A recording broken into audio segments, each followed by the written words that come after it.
Então, boa noite, os companheiros do Pautalk, boa noite, companheiros do Facebook, sejam todos bem-vindos. Espero que esse dia esteja muito agradável para todos, as suas famílias, né?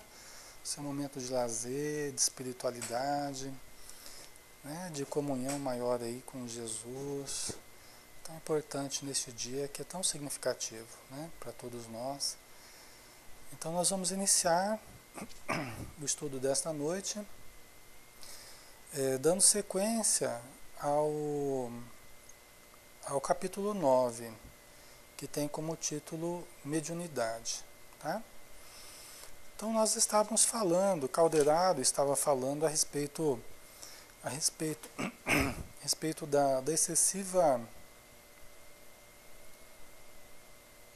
Espera que deu uma queda aqui de conexão, mas acho que já voltou. Estão me ouvindo, né? Som ok? Som ok? Ok, né? Tá. A excessiva preocupação com o animismo, né? Vocês lembram, né? Que a gente estava falando, Calderaro estava falando, fazendo uma análise crítica, né? A respeito de muitos estudiosos que acabam se tornando inquisidores de médiuns e de mediunidades, né? Você se lembra disso, né? E fica difícil, né, para os médiuns iniciantes. Ele falava a respeito disso. Fica difícil, porque já é um trabalho assim tão... As pessoas têm que lidar com a insegurança natural delas, né? E aí, essa inquisição, né, essa atitude inquisitorial, ela coloca mais insegurança ainda, né? Então, nós primeiro precisamos que os médiuns, eles produzam. E para produzirem, até para a gente fazer uma análise sobre a produção, tem que haver uma produção, né? Parece uma coisa tão básica, mas é tão necessário, né? Tem que haver uma produção. Para você ter uma análise histórica, inclusive, e sentar com a pessoa e falar, olha, está acontecendo assim, assim, assado, suas comunicações estão se caracterizando dessa ou daquela forma, né? Mas para isso tem que haver uma produção, né? Se não houver produção de tamanha insegurança que a pessoa tenha, como é que você vai corrigir, como é que você vai orientar? Você já não tem nenhuma produção, né? Quantas pessoas ficam paralisadas, né? Quantas pessoas ficam paralisadas, às vezes durante décadas no grupo, não se arriscam de forma alguma a darem comunicações, com medo, né? Às vezes até já está sentindo um monte de coisa, mas tem medo das críticas, né? Então é difícil, né? O Arnaldo Ramos no grupo, quem faz essa análise para orientações, né? Então, na verdade todos analisam, né, Arnaldo? Mas o coordenador, o doutrinador, o esclarecedor, né, a pessoa que está coordenando, que deve ser uma pessoa com uma formação suficiente de conhecimento, né, de experiência, para poder analisar, é a pessoa mais indicada, né? Às vezes até nem na frente do grupo, à parte. Eu prefiro muitas vezes conversar com o médium à parte, explicar algumas coisas, perguntar para o médium como é que ele está se sentindo e tal. Porque no grupo é fácil das pessoas se melindrarem. E é fácil, às vezes, do grupo ser um pouco injusto, às vezes, com os médiuns, né? Então eu prefiro geralmente conversar mais à parte, tá? E ajustar o grupo no que, né, nas coisas que forem necessárias para o grupo, né? E ainda é preciso ser de uma maneira mais sutil, porque o próprio grupo você tem que trabalhar de uma forma sutil, porque senão também o pessoal se retrai e fica um ambiente muitas vezes delicado, né? Até para o próprio esclarecedor, para o doutrinador, né? Então nós vamos continuar aqui no capítulo 9, né? Agora com o Calderaro mesmo, né? Ele continua falando aqui, né? Só um instantinho, pessoal. Deixa eu só pegar aqui.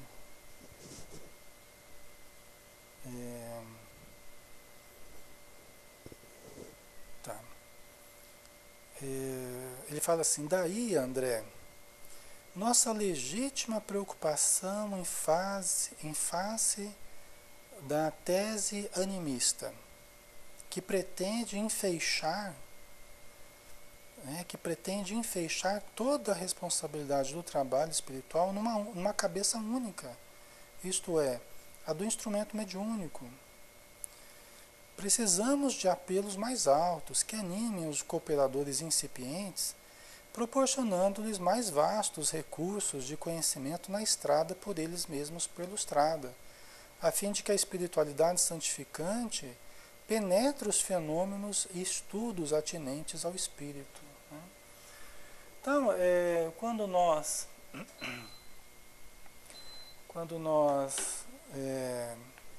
tecemos críticas ácidas, né? Quando nós criticamos médiuns pelas suas comunicações, expomos, duvidamos, né? Em processos inquisitoriais, como a gente falava aí, é como se estivéssemos querendo depositar toda a responsabilidade em cima do médium. Né? Pode ouvir sim, H100, pode ouvir. E não é, a responsabilidade é de todo o grupo, inclusive do coordenador, principalmente do coordenador. Cada vez eu percebo mais que o bom funcionamento... Oi, Goducha, um abraço.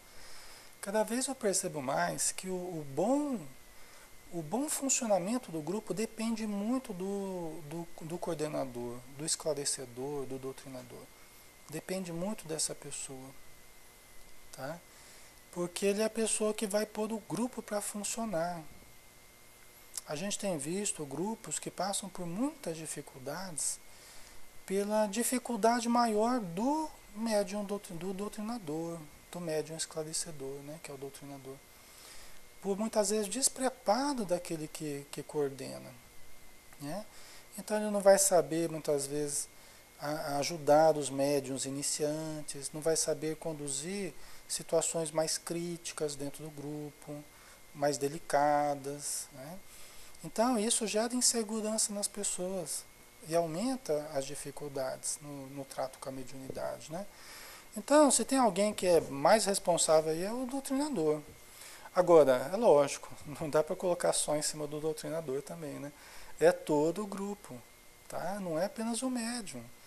Principalmente o médium iniciante, né? E aí, às vezes, se começa a ter uma comunicação ou outra mais difícil lá, o que eu ouço as pessoas falarem? O coordenador do grupo ele fala assim, ó, que eu não podia mais ir na reunião, que eu tinha que estudar. Mas peraí, não é assim também, né? Não é assim também. Porque surgiu algum questionamento em torno da mediunidade, porque surgiu alguma dúvida perfeitamente compreensível, muitas vezes já afasta da reunião e fala que tem que estudar. Estudar, nós temos que estudar a vida inteira. Agora, não adianta a gente, como diz o caldeirado aqui, não adianta a gente esperar os frutos na árvore que ainda não está produzindo de conformidade. Né? Ela precisa de podas, ela precisa de adubação, né? Né, Maria? Estudar sempre. Então, muitas vezes, a excessiva rigidez com os médiums, né? Aí já afasta, aí a pessoa já fica chateada, né? Porque afastaram, rejeitaram no grupo e tal, né? Tem situações que a gente se vê, às vezes, constrangido até a isso, né? Embora os espíritos não recomendem, mas tem situação, eu já falei para vocês, né? Teve situação que eu tinha combinado com a pessoa, falou, olha, você está precisando muito, vou até permitir, eu sabia que a pessoa fumava, era a única pessoa que fumava, falou, olha, mas no dia da reunião, como diz o André Luiz, você vai reduzir ao máximo ali o fumo e tal, o cigarro, né? E você vai agora começar a parar de fumar, você tem que se esforçar nesse sentido. E foi, e nada da pessoa mudar, né?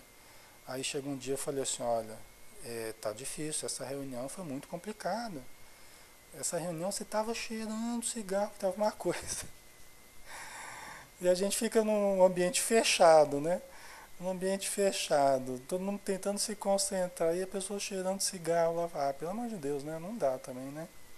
Aff, né? Não tem condição, pessoal. Haja caridade, né? Aí já não é mais nem caridade, aí a gente está sendo conivente, né? Então eu falei para ele, olha, não dá, viu? Ou você para de fumar, ou não vai dar para você continuar no trabalho, né? Porque tá difícil. Hoje essa reunião, eu conversei no mesmo dia com a pessoa, essa reunião foi muito complicada. Tava um cheiro muito forte, né? Aí o que aconteceu? A pessoa nunca mais apareceu. Ela escolheu o cigarro. Eu posso fazer o quê? Né? Fez a escolha, escolheu o cigarro. Né? Não, não fumava na reunião não, pelo amor de Deus. Aí não, né? Não, fumava na reunião não, tá? Mas a pessoa que fuma, né, ela chega exalando, né, o cheiro. Ainda mais se naquele dia ela não conseguiu, né? E acabou. Então, pessoal, tem coisas. Hoje em dia eu não aceito mais ninguém que fume na reunião mediúnica. Mesmo o André Luiz falando lá, se a pessoa não conseguir parar de todo, pelo menos que reduza. Mas não dá. Pessoa que bebe, pessoa que fuma, na reunião mediúnica não tem condição, pessoal. Se você aceita um, por que você não vai aceitar os outros? Né? Você abre uma exceção, por que você não vai aceitar o outro? E o outro, e o outro, e o outro? Daqui a pouco você está lá com um grupo inteiro de pessoas que fumam. E aí? Vai ficar aquele cheiro e quem não fuma, então tem que sair do grupo, né? Não tem condição, né, pessoal? A gente tem que ter bom senso com essas coisas. E eu não permito isso, né, Tic Tac? Não dá. É, eu não permito isso, não. Os espíritos falam, né, os fluidos, a pessoa que bebe, que fuma, não tem condição, né? Isso atrai espíritos infelizes, favorece a obsessão, né? Então, Eduardo, mesmo ingerindo álcool vários dias antes, então, Eduardo, o médium, o participante da reunião mediúnica, ele, a critério, ele deve parar com esse hábito de beber, tá? Primeiro porque a gente não precisa disso para se divertir, nem o nosso organismo precisa de álcool. Tem os defensores, mas é bom tomar o álcool, tomar vinho toda refeição. Essa é conversa fiada, gente.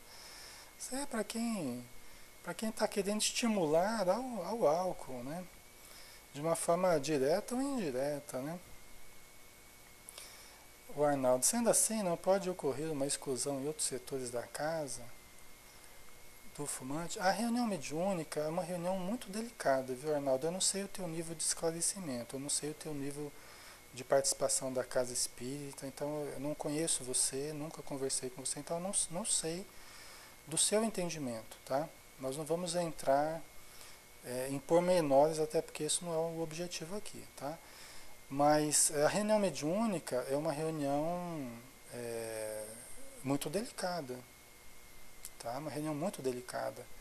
De energias tem que haver uma homogeneidade, né? Uma harmonia muito diferenciada. É diferente, por exemplo, da reunião pública. Reunião pública já está falando. Reunião pública, né? Então é aberto ao público. Então você não tem como controlar certas coisas, né? A reunião mediúnica, para que ela seja produtiva e os fluidos sejam realmente terapêuticos, né, Tânia? Sejam realmente de qualidade, a critério, todos que ali estão devem evitar tudo aquilo que diminua a qualidade de fluidos.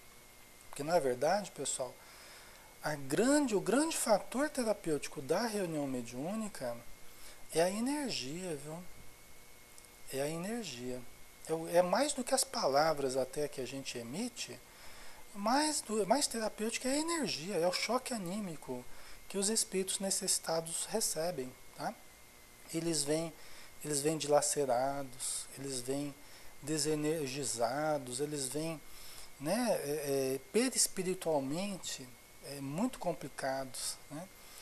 E os nossos fluidos, o nosso ectoplasma, que absorve o que comemos, o que sentimos, né, o que bebemos, o que pensamos, o ectoplasma absorve as qualidades dos médiums, né, dos participantes, se exterioriza com uma qualidade boa ou não, ou ruim, né? Então o choque anímico, que é o envolvimento de fluidos do espírito necessitado para, né, dos nossos fluidos envolvendo o necessitado, esse é o grande fator terapêutico. Mais do que as palavras, mais do que o que a gente fala com o espírito. Tá? É o que mais transforma o comunicante, é a energia que a gente irradia. Tá? Maria, temos que ter muita responsabilidade em não colocar em risco, né? É verdade. A Tânia, às vezes nem precisa comunicar, precisa só da energia. Exatamente, Tânia. Às vezes o espírito não precisa se comunicar, só de estar presente ali, recebendo as energias do grupo, né? É que quando ele se comunica, há um envolvimento maior entre as energias dele e as do médium, né? Então aí ocorre propriamente o choque anímico, né? Quando há comunicação, ele recebe o contato com o perispírito do médium, com as energias do médium, né? A Goducha, o espiritismo não proíbe nada, exatamente, mas com o conhecimento aprendemos que é uma grande falta de caridade para com os irmãos de luz e para conosco mesmo, né? Levar fluidos, é verdade. Então é isso mesmo, né? Todos os hábitos morais, todos os hábitos, né? Então aqui tudo é importante, né? Hábitos morais, hábitos físicos, né? Que a gente tenha, tudo isso é importante, né? Ana Cláudia, a certa reunião no centro que frequento, um dos médiuns não se sentia bem. E o espírito que acompanhava se manifestou, gostava de bagunça, barulho, etc. E falou que só tinha força quando o médium fumava. Do contrário, sentia-se fraquinha. Então, né? Tem certos espíritos que se alimentam disso, né? Espíritos inferiores, né? O Eduardo, às vezes, quando não nos preparamos direito, acabamos atrapalhando ao invés de ajudar. Isso, né? Tem aquilo que dá mais facilmente para a gente perceber, em termos de preparo ou não. Tem coisas que não tem como a gente controlar, porque não tem detector de maledicência. Detector de... Aí quem tem que detectar são os espíritos amigos, né? Porque a gente faz o que é possível para nós, né? O que ultrapassa a nossa condição de detectar, aí cabe a eles saberem quem fica e quem não fica, né? Eles é que tem que saber daí o que fazem, né?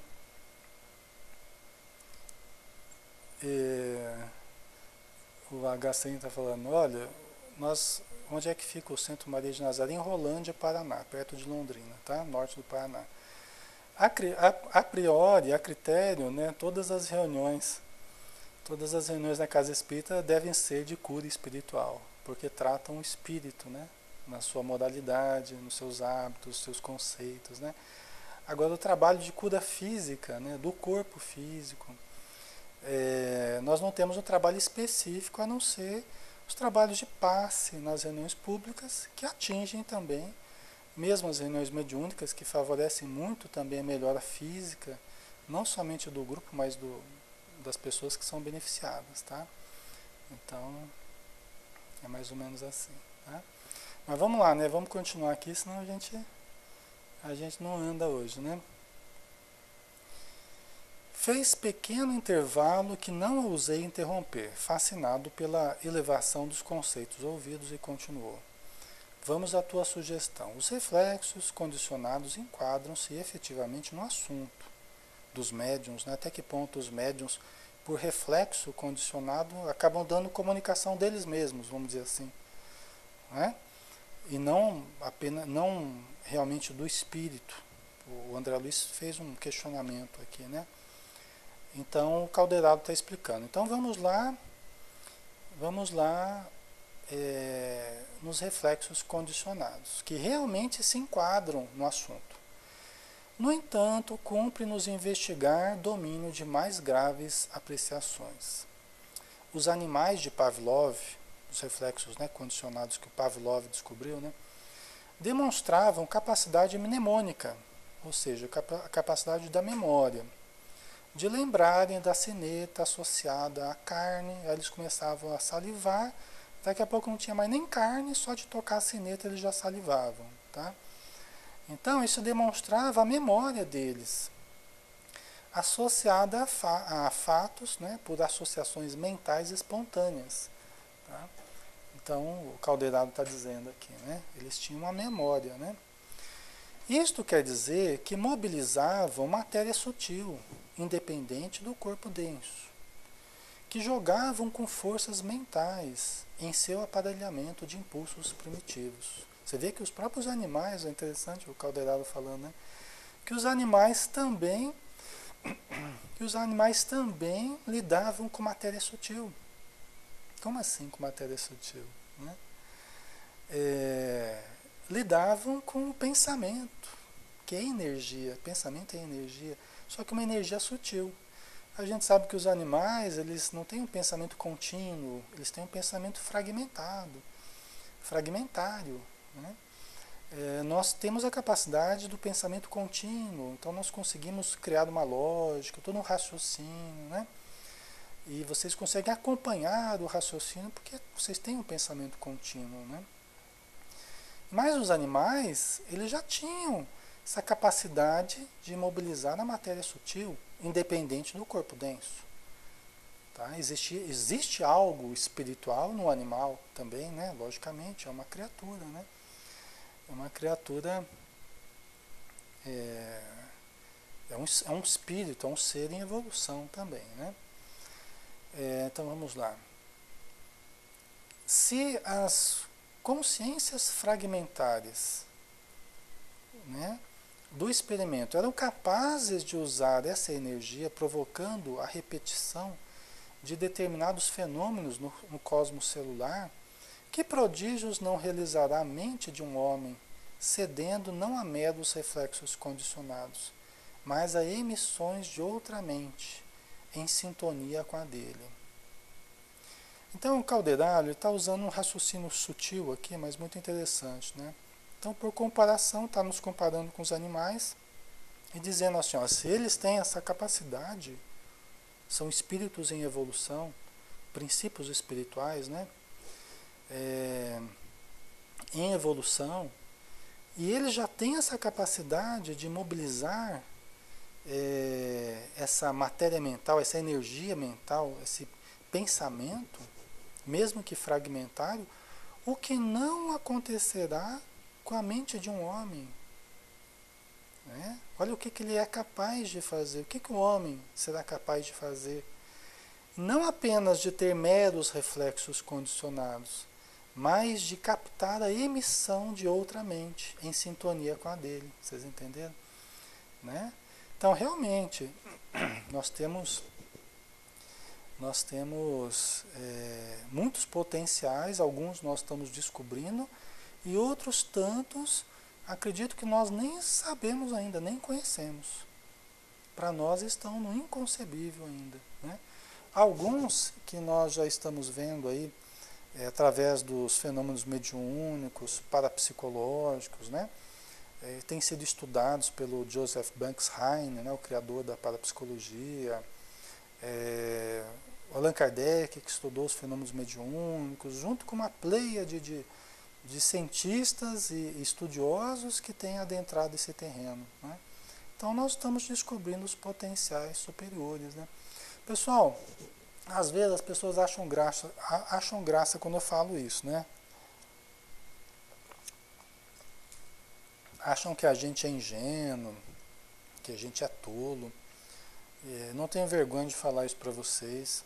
As pessoas às vezes pensam que a gente é até ignorante, né? Vamos dizer assim. E a gente é meio ignorante mesmo, né? Mas, veja bem, o que a gente tem visto hoje em dia acontecer por aí, esses chamados ilusionistas, o que esse pessoal tem feito aí, gente, isso aí não é ilusionismo coisa nenhuma. Não é ilusionismo coisa nenhuma. Porque beira a insanidade. beira a insanidade, né, Jade? Beira o absurdo. E muitos dos fenômenos mediúnicos são assim, beiram o absurdo. Só que a gente sabe que não é absurdo nenhum, que é real. Né? Objetos materiais atravessarem paredes, aparecerem em fenômenos de transporte, né? Que foram tão estudados por um físico alemão lá, como é que ele chamava lá? Sempre que eu vou falar o nome dele eu esqueço. Eu esqueci. Foi um físico que estudou os fenômenos espíritas, um alemão, que ele estudou os fenômenos de transporte, eu não estou lembrando agora. Porque cada um, né, se deteve em um determinado tipo de fenômeno, né? O Albert de Rochat, ele se especializou em alguns médiums de desdobramento, né? Teve médiums aí, teve cientista, William Crookes, ele fez estudos com médiums de materialização, assim também o Alexander Aksakov, que estudou, fez estudos interessantes de materialização. Pessoal, isso tudo em 1800 e pouco, né? Final de 1800, início de 1900, pessoal. Então esses fenômenos que a gente tem visto, esses chamados ilusionistas, e tem alguns que estão fazendo coisas absurdas, né?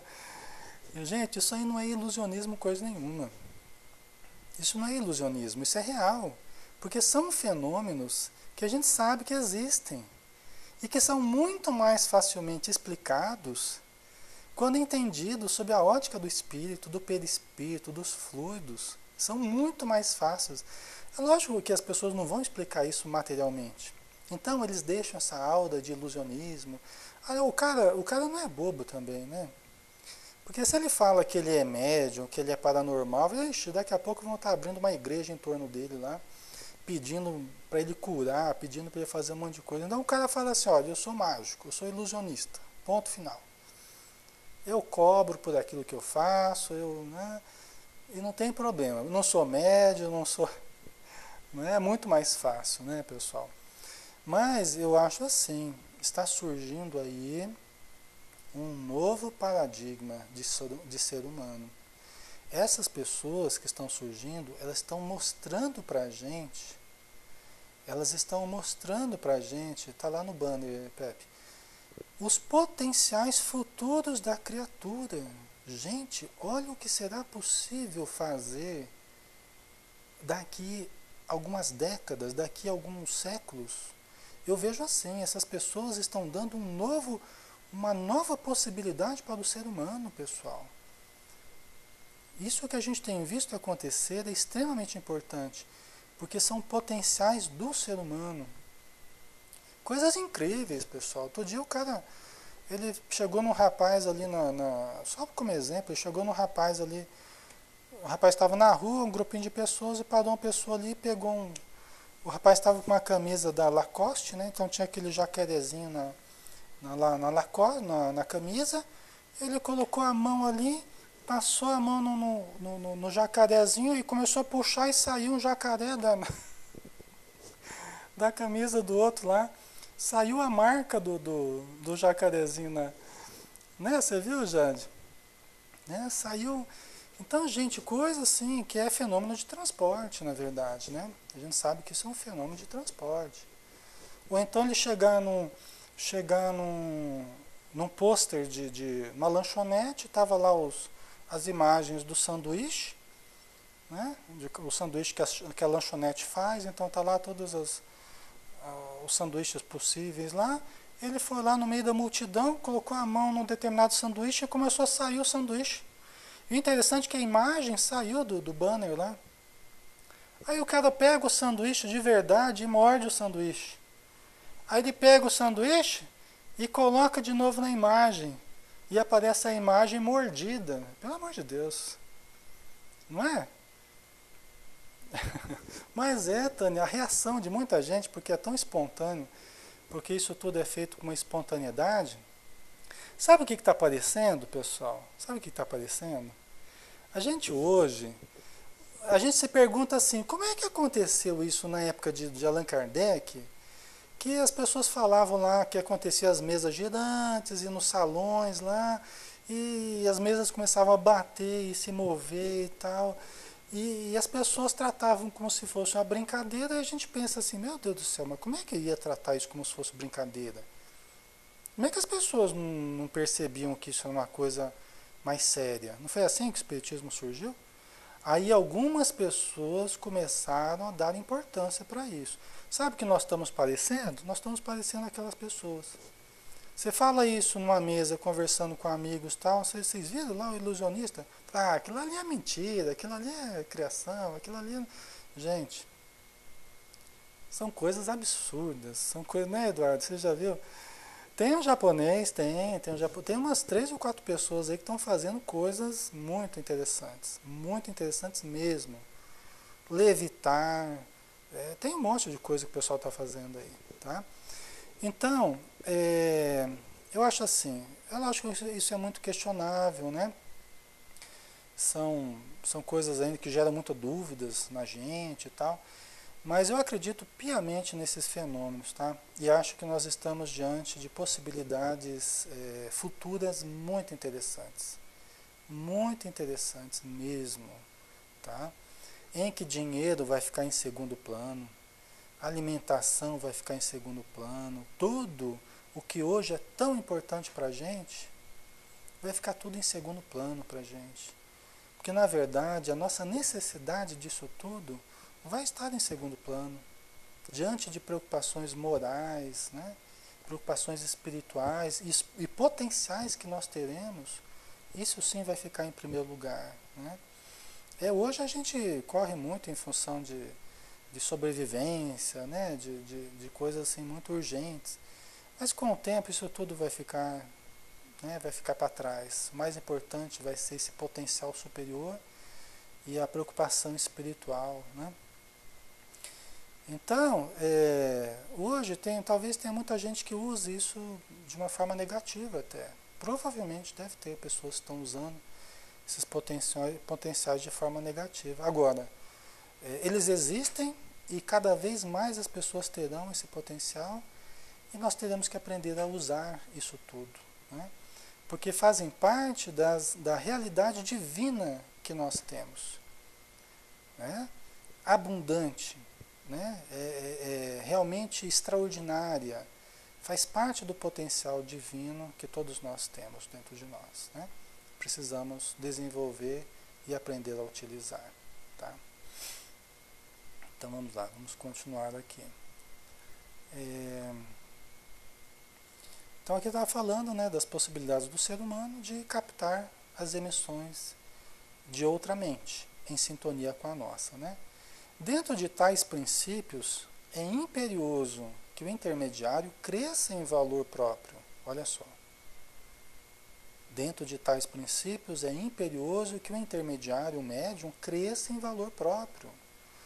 Então, adianta o fenômeno pelo fenômeno? Adianta o potencial pelo potencial? É o que vocês estão falando aí. O mais importante são os valores. Os potenciais vão existir cada vez mais, pessoal.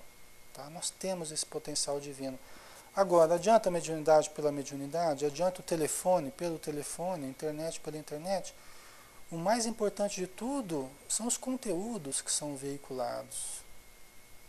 Né? O mais importante é o amor, o mais importante é a ajuda mútua, é o significado dessas possibilidades superiores que nós temos. Isso é o que é mais importante, né? Então não adianta só a gente falar, é preciso a gente saber falar, né? A Goducha, sim, a palavra poderes foi mal utilizada. Ah, tá, ok. Certo, então vamos lá, né? Deixa eu ver o que mais aqui. Ocorrências extraordinárias e desconhecidas ocupam a vida em todos os recantos, mas a elevação condiciona a fervorosa procura. Ninguém receberá as bênçãos da colheita sem o suor da sementeira. Lamentavelmente, porém, a maior parte de nossos amigos parece desconhecer tais imposições de trabalho e de cooperação. Exigem faculdades completas. O instrumento mediúnico é automaticamente desclassificado se não tem a felicidade de exibir absoluta harmonia com os desencarnados, no campo tríplice das forças mentais, perispirituais e fisiológicas. Compreendes a dificuldade? Perguntou o caldeirado para o André Luiz. Né? Você compreende a dificuldade? Que é o que a gente estava falando, né? A questão de exigir faculdades completas da noite para o dia, né? Senão é desclassificado, se não tem a felicidade de exibir a absoluta harmonia. Então a gente tem que sentar, conversar com calma, analisar comunicações, perguntar para o médium o que ele acha, dar a nossa opinião, né? Usar o discernimento. Agora, o médium fica melindrado pelo fato de você questionar, de você analisar, conversar, dialogar, aí ele se afasta, ele está demonstrando uma coisa, que aí sim, realmente ele não tem preparo para a reunião mediúnica. Porque ninguém espera que sejamos perfeitos, ninguém espera que os médiuns sejam perfeitos. Doutrinador, né, esclarecedor, todos nós não somos perfeitos. Mas se espera, pelo menos, um mínimo de humildade. Né? Humildade, sem ela fica muito difícil. Para que nós possamos analisar a produção. Né? O André Luiz é claro nesse sentido. Fala, olha, o médium é responsável pela comunicação que ele dá. Bom, então se ele é responsável, nós temos que sentar e conversar. Nós temos que analisar. Né? E mesmo médiuns iniciantes têm que ter a humildade de analisar. Né? Mais humildade ainda, porque né, a pessoa tem que, puxa vida, eu estou aprendendo ainda. Eu estou num grupo que tem pessoas mais esclarecidas, né?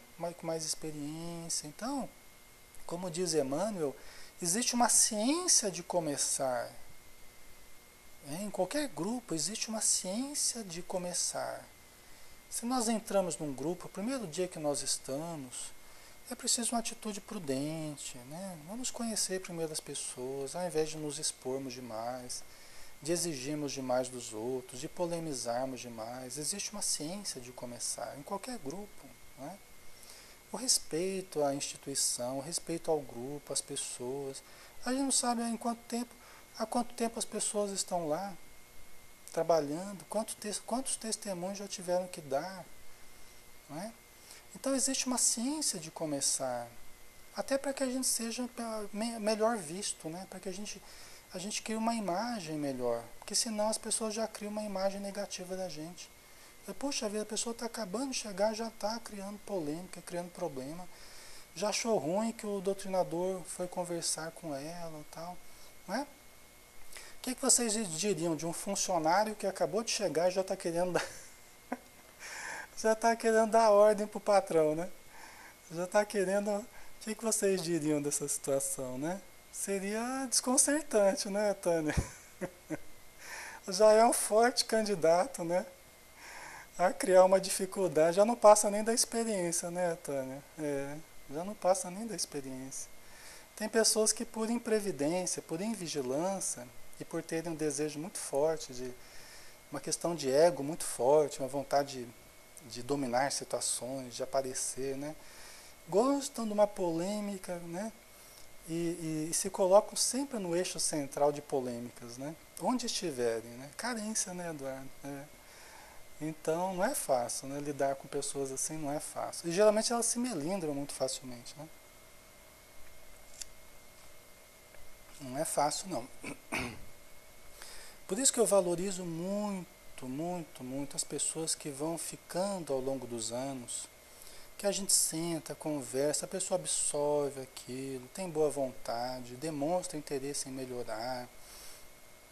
Porque todos nós temos que demonstrar, nossa senhora, eu lido com as minhas dificuldades, mas estou sempre ali tentando burilar um pouquinho mais. Só eu sei onde o calo aperta. né? Mas estou sempre tentando melhorar. E é o que a gente espera dos outros também, dos outros médios, né? Dos outros participantes, que tenham esse objetivo de melhorar, né? E a gente vai melhorando mesmo, né? Todo mundo vai melhorando, só querer, né? Aguduxa, são imperfeições que temos que combater em nós, né? Não nos outros, né, mas em nós, né? É verdade, isso mesmo. Então vamos lá, vamos mais um pouquinho aqui, né? Uhum. Tá, a gente terminou aqui o parágrafo, né? Vamos para o outro aqui. Sim, começava a entender, disse o André Luiz. Começava a entender, né? Você vê que até para o André Luiz o negócio não era tão fácil de entender, mas ele estava conseguindo. As elucidações, todavia, eram demasiado fascinantes para que me abalançasse a qualquer apontamento. Guardei, por isto, a continuação das definições, na postura de humilde aprendiz. Olha aí a importância da humildade, né? André Luiz era assim. André Luiz se colocou assim, né? Onde ele estava ali observando, encontrava pessoas novas, mentores novos, ele estava sempre ali observando, às vezes perguntava com respeito, né? Como quem quer aprender mesmo, né? Não para desafiar os mentores, não para desafiar, mas ele estava sempre ali querendo entender, né? Querendo aprender com humildade, né? Então, continuando aqui. O assistente percebeu minha íntima atitude e continuou.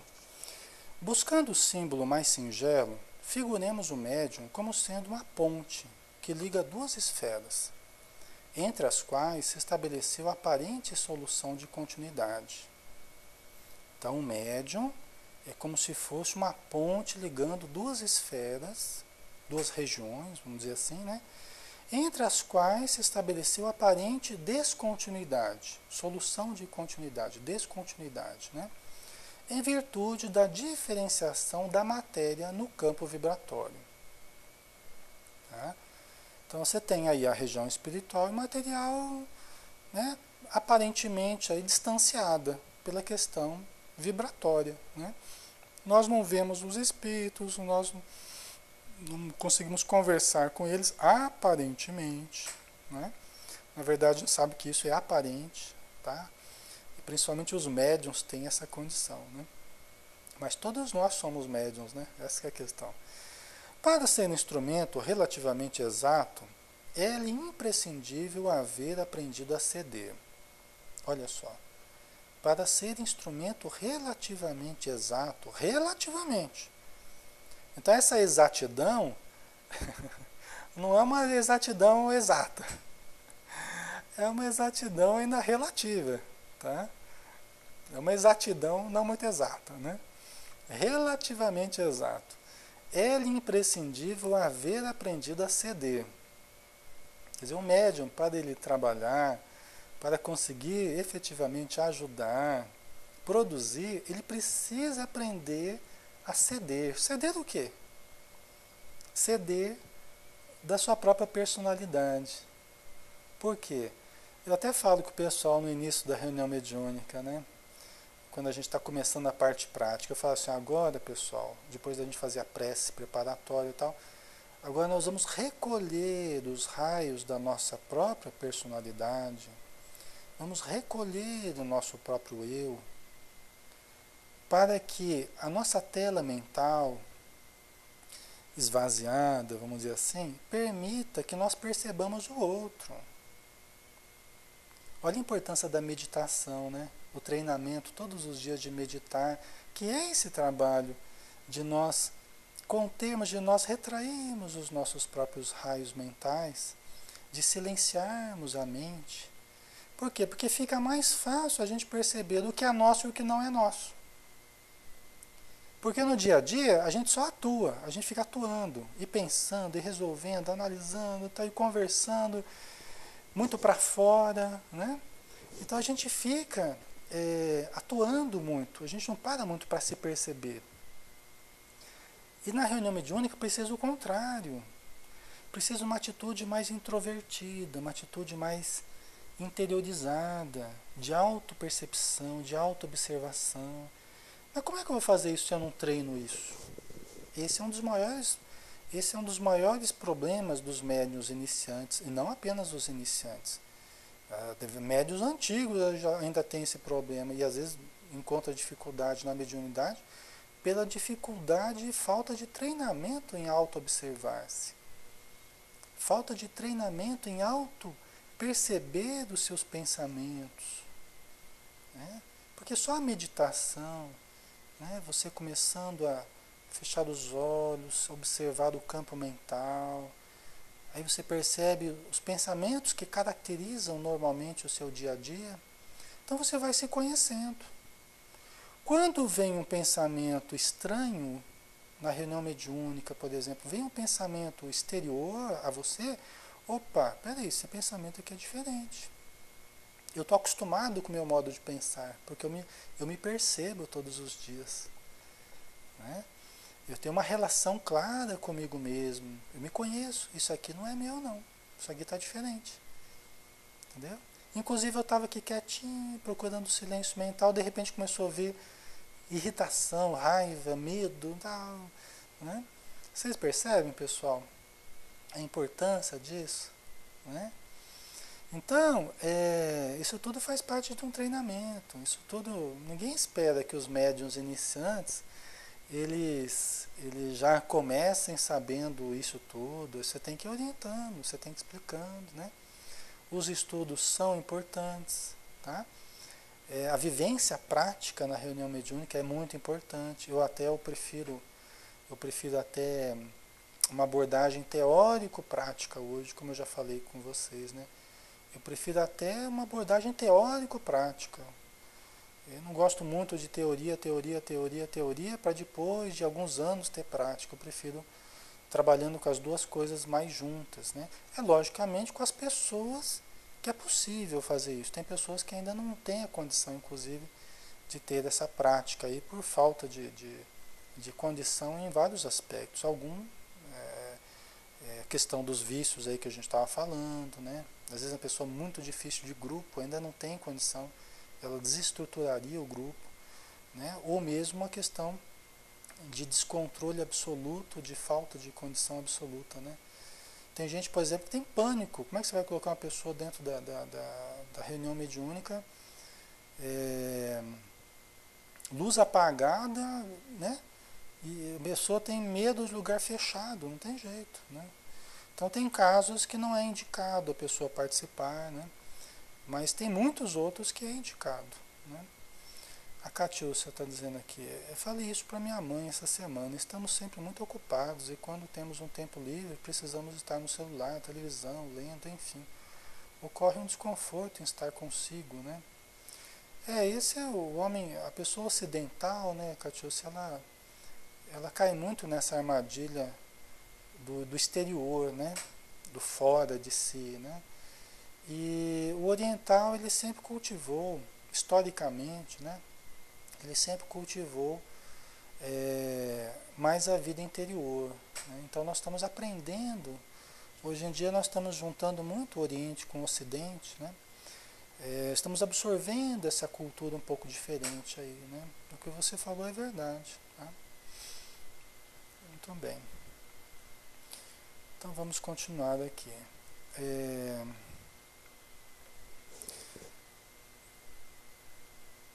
Então, para ser instrumento relativamente exato, é-lhe imprescindível haver aprendido a ceder. E nem todos os artífices da oficina mediúnica realizam a breve trecho tal aquisição, que reclama devoção à felicidade do próximo, elevada compreensão do bem coletivo, avançado espírito de concurso fraterno e de serena superioridade nos atritos com a opinião alheia. Olha que coisa, né? Que interessante, né? Você vê tudo que está implícito na questão do ceder? Olha tudo que está implícito na questão do ceder, né?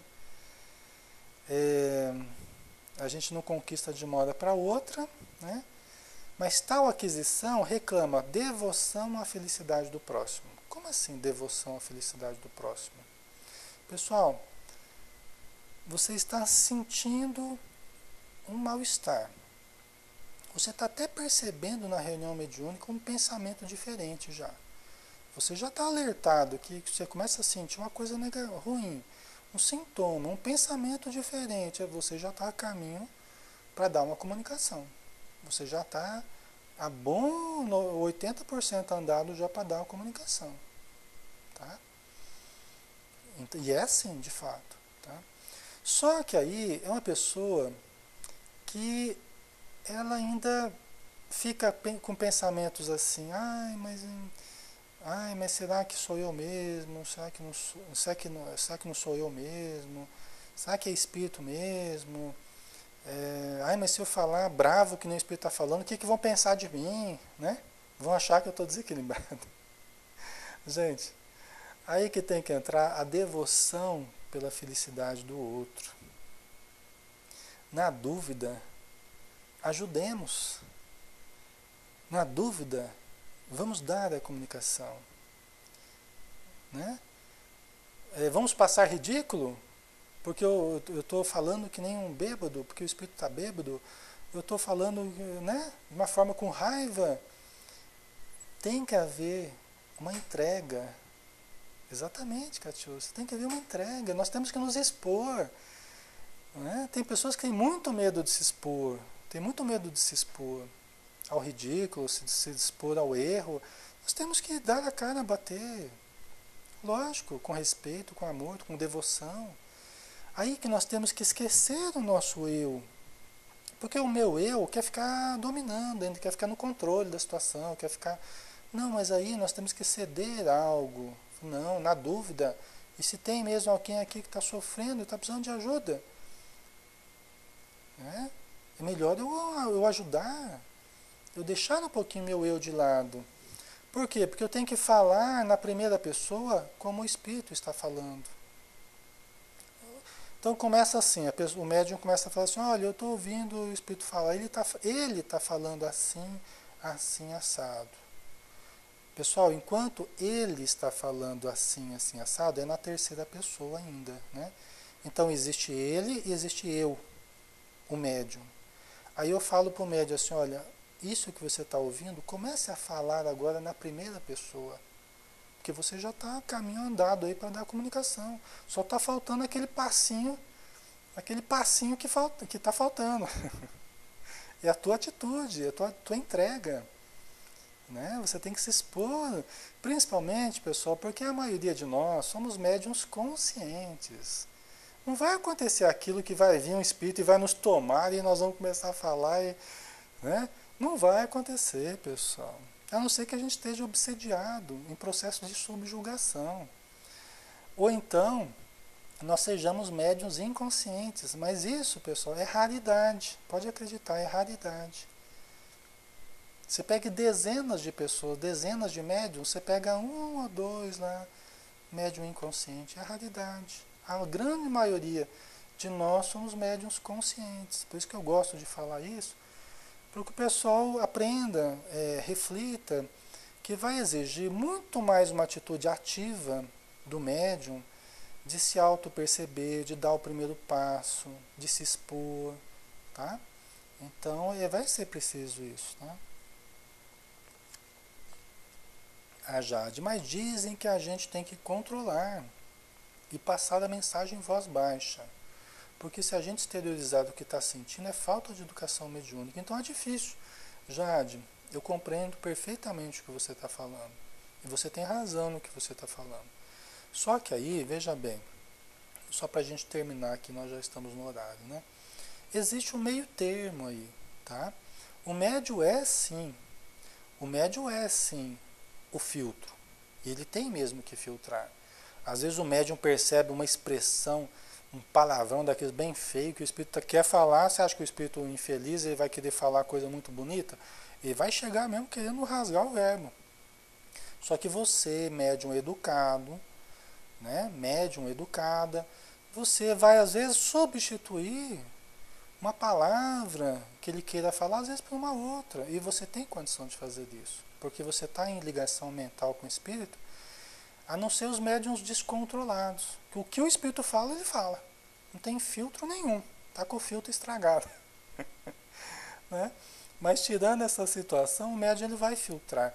Agora, né, Jade, você tem razão quando você diz assim, o médium não pode filtrar tudo, o médium não pode filtrar tanto, no sentido de pasteurizar a comunicação. Ele pasteuriza tanto a comunicação que fica tudo com a cara do médium. É quando o médium está influenciando demais a comunicação. Então está ficando tudo com o jeito do médium, porque na verdade não tem a espontaneidade do espírito, não tem o tom do espírito, não tem, né? Então aí, Jade, nós temos que achar um caminho do meio, tá? E é possível, pode acreditar que é possível um caminho do meio, tá? Porque senão fica muita influência do médium mesmo, tá? Porque o médium está controlando demais, né? Então, entre o não filtrar e você se identificar muito com o espírito, até nos desequilíbrios do espírito, você gosta de xingar durante o dia a dia, aí o espírito vem querendo xingar, você acha que é normal, então você xinga também, xinga todo mundo e manda todo mundo caçar sapo, né? E você fala descontroladamente. Por quê? Porque você se identificou muito com o desequilíbrio do espírito. Vocês entendem, pessoal? Então aí não pode. Por isso que o médium ele precisa estudar, ele precisa se moralizar para que ele não esteja no mesmo nível que o espírito. Ora, como é que nós vamos querer ajudar alguém que a gente está no mesmo nível que ele? Não é? Fica difícil, né? Os espíritos, eles precisam sentir segurança em nós. Os espíritos amigos, nós somos como uma mesa de exames clínicos que eles vão colocar o doente em cima dessa mesa. Essa mesa tem que estar firme. Nós temos que proporcionar essa segurança aos espíritos amigos para que eles possam operar, né, na comunicação. Porque se nós nos entregamos demais à comunicação, que nem um amigo espiritual uma vez falou pra gente, falou para um determinado médium que ele se desequilibrava muito, a gente tinha que segurar o médium lá, eu tinha que fazer doutrinação nele, segurando no tórax dele, senão ele se jogava no chão, é coisa de maluco, né? Aí o espírito amigo falou para ele, fulano, você não pode entrar assim de cabeça na comunicação, você não pode entrar de cabeça, assim, se entregar demasiadamente, porque senão você sai da comunicação que nem arroz de terceira. Falou brincando, você sai da comunicação que nem arroz de terceira, todo quebrado. Arroz de terceira, né? Então, é assim mesmo. Porque se você se identifica demais com as energias do espírito, com a moralidade do espírito, com o desequilíbrio do espírito, você entra na frequência dele e se entrega absolutamente, você sai quebrado, porque você absorve demais a energia negativa do médium, né? Então, por isso que nós temos todo aquele trabalho de espiritualização, moralização, autocontrole. Só que nós temos que aprender o equilíbrio, o caminho do meio, no trato com a mediunidade, tá? Para que nem um extremo nem outro, mas o caminho do meio, né? Aí a Catiúcia falou, para isso é necessária prática, repetição leva à perfeição, exatamente, isso mesmo. É fundamental humildade para conversar a respeito das comunicações, né? As outras pessoas falarem, né? Às vezes eu chamo o médium de lá e falo, olha, o espírito está falando muito palavrão por ser intermédio. Você percebeu isso? Ai, é verdade, ai, eu não tinha percebido, é verdade. Então você ficar falando essas coisas assim. O André Luiz ele é muito claro com relação a isso. O André Luiz é muito claro. Ele fala, uma das instruções dele é que se mantenha a respeitabilidade do ambiente. Tá? Se mantenha a respeitabilidade do ambiente. É lógico, um espírito altamente desequilibrado não vai chegar falando, meus irmãos, meus queridos irmãos, eu estou aqui em processo de obsessão. É lógico que não vai falar desse jeito, né, pessoal? Nós vamos esperar cordialidade, educação. Nós não vamos esperar isso, não é? Só que o médium ele vai ter que filtrar certas expressões. Às vezes o espírito quer bater no doutrinador. Ele quer bater o braço na mesa, quer socar, quer gritar, né? Peraí. É lógico, o médium pode elevar o tom de voz, pode demonstrar contrariedade do espírito, pode e deve, até para que a gente entenda como é que está o espírito. Agora, tem limites, né? Nós temos que respeitar certos limites, porque senão realmente fica muito difícil, né? A reunião e o ambiente ressente muito, as pessoas sentem muito e aí fica muito difícil de conduzir as coisas, né? Uma vez um médium, eu estava doutrinando, estava esclarecendo e tal, eu comecei a fazer esse trabalho com 20 anos, eu estou com 42 anos, né? Vou fazer em julho, já estou falando aqui. Eu vou fazer 43, oh meu Deus do céu, vou fazer 43, né? Já estamos em 2013, né? Mais uma vez, um amigo nosso, médium, um amigo nosso, ele deu passividade e foi muito difícil. O médium se desequilibrou muito, tal, e falou muita coisa e foi muito difícil, assim, né? E aí depois da comunicação ele veio me pedir desculpa. Eu até não estava entendendo por quê. Ele veio pedir desculpa. Eu falei, Xandra, você desculpa. Eu falei, mas por quê? O que aconteceu? Eu falei, não, eu me descontrolei muito. Você veja bem, quando o médium se identifica muito com o espírito, às vezes você pega um dia que o médium não está lá muito cristão também, né? E já está meio bravo com as coisas dele, com a vida dele, com as questões dele. Aí o espírito aproveita do desequilíbrio do médium naquele dia e pinta e borda, e fala o que quer, e faz o que quer, né? Então aí eu entendi por que ele veio pedir desculpa, né? Ele falou, olha, eu não estava bem, eu deixei o espírito muito livre, deixei ele muito solto. Eu falei, tudo bem, não tem problema, né? É assim mesmo, né? Então, pessoal, é isso, né? Mas veja que o médium teve humildade para perceber, ele mesmo se autoanalisou, nem sabia o que ele estava querendo dizer, mas ele mesmo se autoanalisou, né? E olha que ele é um médium inconsciente, um dos poucos, né, que a gente viu trabalhar, é um médium inconsciente, né, de uma condição muito boa. Tá? A Bíblia louca, todos vocês têm consciência quando incorporados, né? Então a grande maioria não tem, né? Tem consciência, mas fora do corpo, né? É o que a gente chama aí de médium inconsciente, que na verdade não está propriamente inconsciente. É que depois ele tem amnésia quando ele volta, né? Então dá a impressão que ele estava inconsciente, tá? Pessoal, nós vamos dar uma paradinha aqui. Nós já estamos no nosso horário, né? Mas aí semana que vem a gente retoma o nosso estudo, tá bom? Então vamos fazer a nossa prece, né? No final do nosso estudo agora, aproveitando as vibrações do ambiente, aproveitando o ambiente fraterno, a presença amiga dos espíritos amorosos. Esse dia especial para todos nós, essa noite especial, que é feita de um significado muito profundo, né, relacionado a Jesus, a sua missão. Nós sabemos que mais importante do que a sua morte corporal foi o seu ressurgimento, porque foi a comprovação, a afirmação de tudo o que ele disse. A aprovação, a confirmação da sobrevivência do espírito após a morte, da existência de dimensões extrafísicas, da continuidade da vida, a confirmação de todas as esperanças feitas pelas suas promessas, a toda aquela população sofrida, necessitada, que ainda é a população do nosso planeta.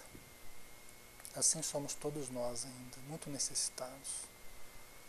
Então, Senhor Jesus, que nesta noite, de significado tão importante, de vibrações tão positivas, e que antecedem esse dia glorioso da Tua ressurreição espiritual, demonstrando a imortalidade da alma, que possamos nós renascermos simbolicamente também, deixarmos o ego perder o predomínio sobre nós, para que o self, expressão divina em nós, possa surgir imortal, harmônico, fervoroso, amoroso, cheio de paz, com amplitude de visão, com liberdade de crescimento, É tudo que nós precisamos, tudo que nós desejamos, Senhor.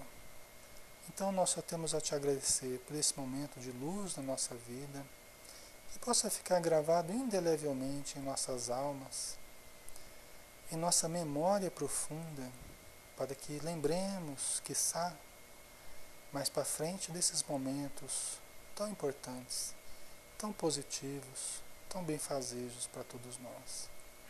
Muito obrigado por tudo, Senhor. Que a radiância da Tua luz nos envolva de corpo e alma, agora e sempre. Que assim seja.